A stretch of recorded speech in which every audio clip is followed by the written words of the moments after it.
Hi guys, welcome back to another tutorial video. So in today's video I'll show you how to monetize your TikTok account faster. So if you want to start earning from TikTok as soon as possible, just follow these tips. First post consistently. Try to upload content regularly so your account stays active and reaches more people. Next, you should focus on one niche, whether it's tutorials, gaming, tech, fitness, or entertainment. Sticking to a niche helps TikTok understand your audience.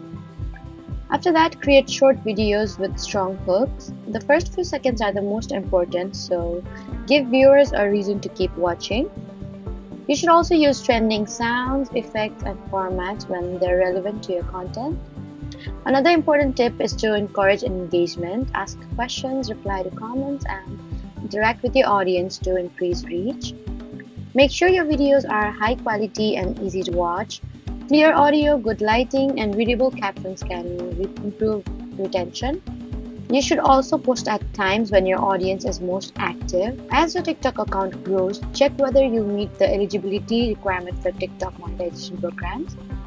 We can also explore additional income sources such as brand partnership, affiliate marketing, product sales, and live gifts. Remember, there isn't a guaranteed shortcut to monetization. The fastest path is usually creating valuable content consistently and building an engaged audience. So, those were some tips to help monetize your TikTok account faster. Don't forget to like, comment, and subscribe for more helpful tutorials. Thank you for watching.